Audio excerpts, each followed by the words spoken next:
So it's going to do something I haven't done in a while, and that's a tool review. My paint sprayer is not acting right, and I have a project that I need to get done, so I decided to change it up and get a new sprayer. This is the Wagner, it's an Earlex 5700. As of the time of this video, I haven't really seen any videos on it or reviews. There's a lot for the 5500, so I don't know what the holdup is for this one. This is a blower style, where it has a big blower pump, and then it blows air through a hose to the spray gun, and the paint stays in the gun itself, so I don't have a bunch of lines to clean up. I bought this with my own money, so this will be a real review of my real opinion. I'm kind of holding my breath on it because I've owned 2 Wagner spray systems in my time, and I hated both of them. So it took a whole lot for me to go, yep, we'll give this one a try. So we'll see. I haven't opened it yet. Let's find out what's inside.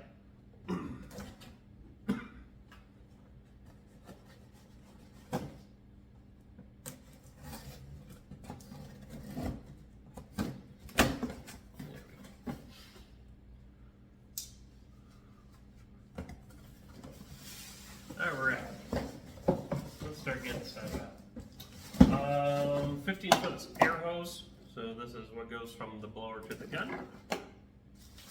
Here's the gun itself. That's interesting.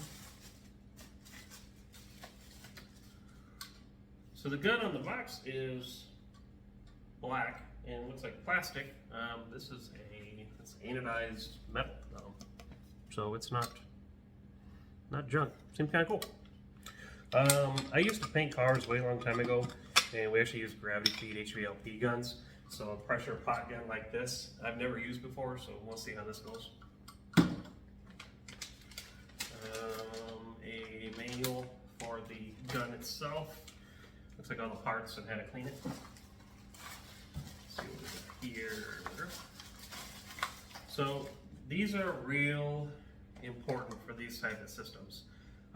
This is what's called a viscosity cup, and you put your paint in here and you time how long it takes to drain, and when it reaches a certain time, then you know you're at the proper viscosity to run through the gun. So we will do that.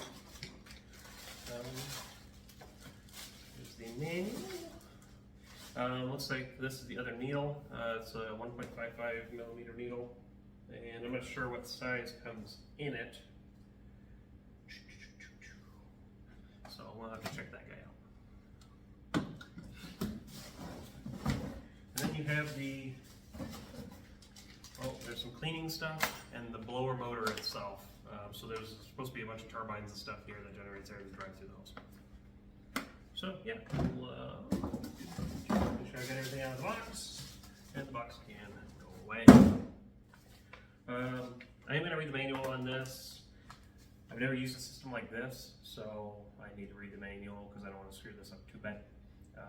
Give me a little bit to get it read, and we'll kind of put this together, and I'll do it. Alright, well, the instructions are kind of deceiving because it's a very thick book, but only about 4 pages are English. The rest is all the other languages, so there's not a whole lot to the system. You plug the blower into power, run your hose to this adapter that the system comes with. It's a reducer essentially. The reducer then fits the gun like this, and the pot fits on the gun. The pot is mounted using a lever at the top of the lid, locks and unlocks it. And also there's a straw inside that's bent. It's supposed to be bent. Okay. If you're going to be spraying down like I'm going to, you want to bend it forward because that's where the paint's going to pool inside the pot. If you're going to be spraying up, you want to turn this around so it pulls from the back side. Again, where all the paint is going to be accumulating in the pot. The system also comes with it's a viscosity cup, so it's a kind of a cone shape. You fill it and you time how long it takes to empty. I already timed it in a trial run for this video, and my paint is far too thick. Actually, it's my primer, it's not even my paint. So I'm going to take it, I'm going to pour some in my pot, and then I'll put some water and mix it together, and we'll remeasure.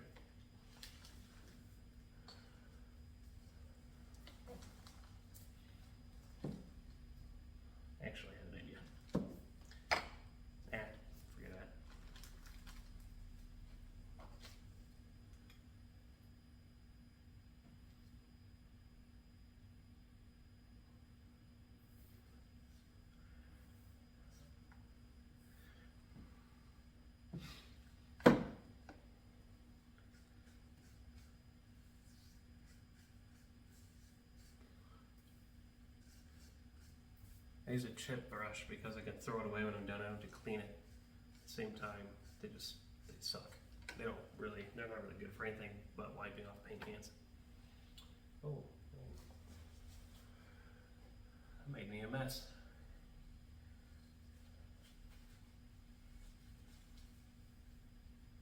Grab some more towel.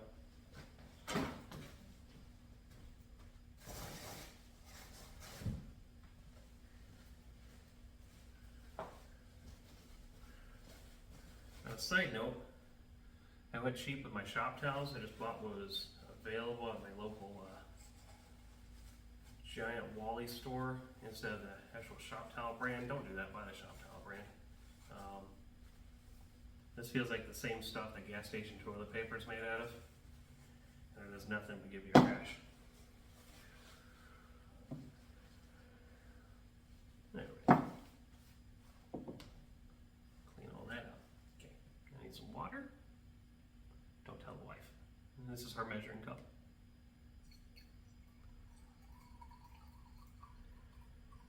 Then that have a little bit, and we'll mix.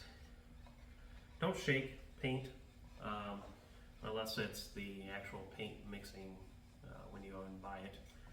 It introduces air bubbles to the paint. The reason it doesn't do it when the paint mixer actually does it at the store is because the can is still sealed and there's almost no air in it, so there's really nothing to mix in. Once you open it up and you introduce air, shaking it introduces more air, and then you get bubbles and a bad finish. So we'll mix this up a little bit.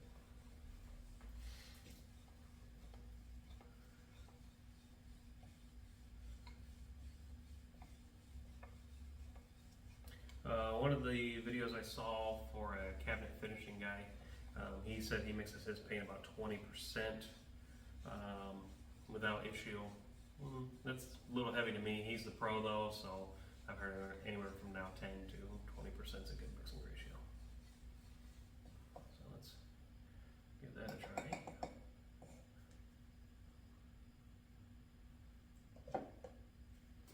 I have my timer started. Get my cup full and go.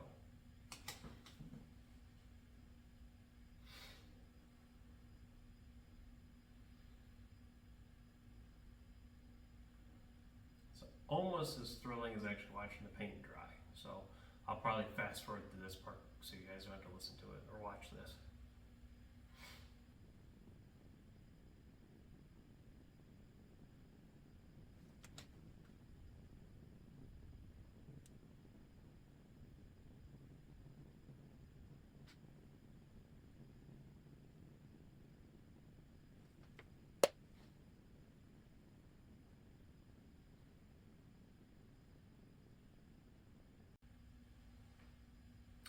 Alright, so I'm well under my time frame, so I think I'm going to add just another scoop of paint to this guy.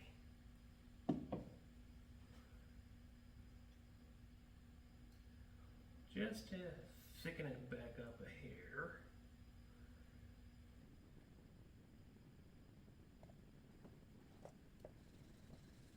Not too thin, so don't so like that. Like I can see.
see, I'm not real good with all this.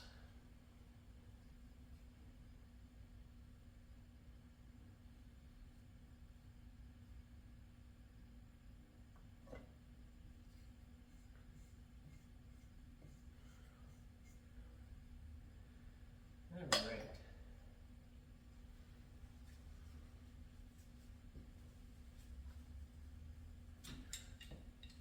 Let's hook this guy up and get to painting.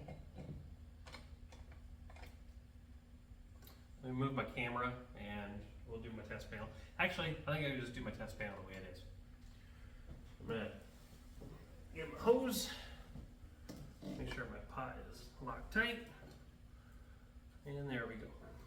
So I have this set for as little material as possible.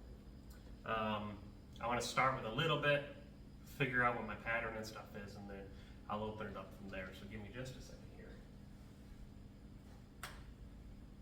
Well, I didn't plug my thing in.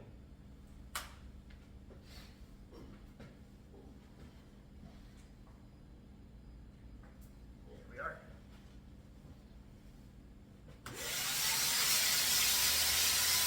As I say, you feel the air coming out right at the beginning.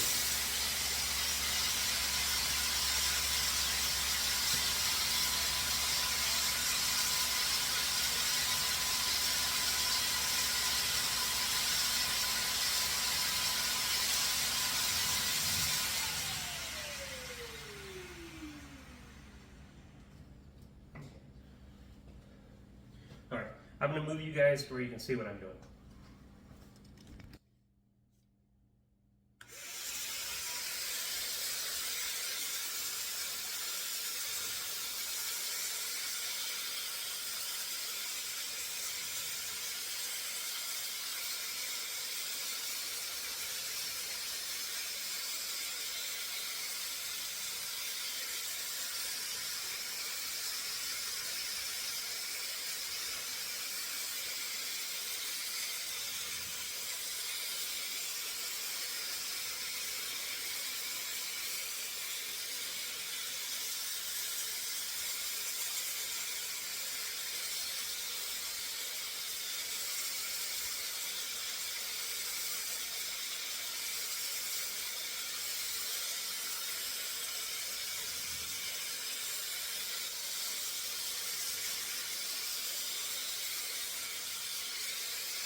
So I think I got it dialed in enough.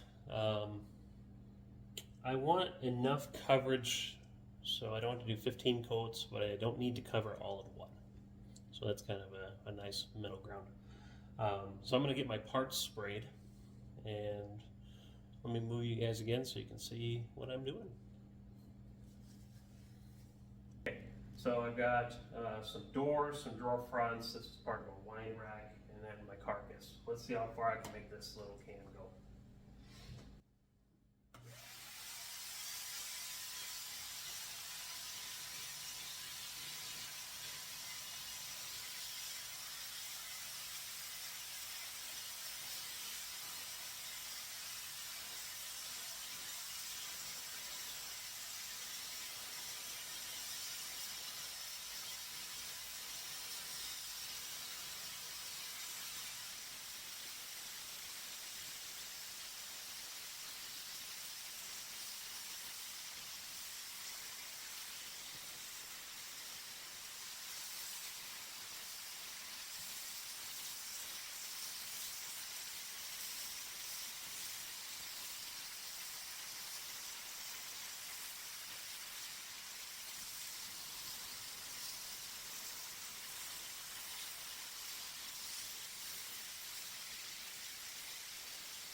So that's pretty good for a first pass. I went real light on the application just because I didn't know runs and corners and things like that.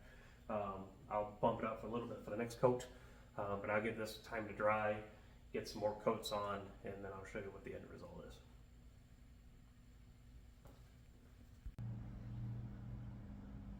So I didn't get to do a conclusion when I initially opened up the paint sprayer. I did that job, got delivered, and totally forgot about it. So I decided to do it on this project. Same plywood, same paint, same sprayer, and I got the same result. It lays down incredibly smooth, even coats. You have pretty good flow control. You don't have as much air control as I would like to have, but that's not the end of the world. You just control the volume of paint actually coming out of it. But laid down super smooth. There's a little bit of orange peel, but this is a satin paint, so I kind of actually expect it. The gloss, I would expect it to lay down flatter and smoother. But yeah, it worked fantastically. Cleanup's a super breeze on it too. You just disconnect it from the hose, dump the remaining paint out, and then just wash out the can, take the tip out, wash out the tip and the needle, and you're good to go for the next one. I've had no problems with it, and I expect it to be a good addition to the work that I do. If you're doing rooms and stuff like that, it's probably not good, but for furniture projects, it's fantastic. So, hope this helps some people out. You got some ideas, help you make a decision on what kind of sprayer that you want. I had the Graco 360 VSP, which I loved it, and then it started having problems, and I can't really fix it. I have to kind of throw it away, which seems to be pretty wasteful. Whereas this one, if the gun goes bad, or the needle and the tip go bad, I can get a new needle and tip. The gun itself goes bad, I can get a replacement gun. The motor goes bad, I can get a new motor. So I can just replace parts as need be. So yeah, thanks for watching, and I'll try to get more content up as I do things. Bye.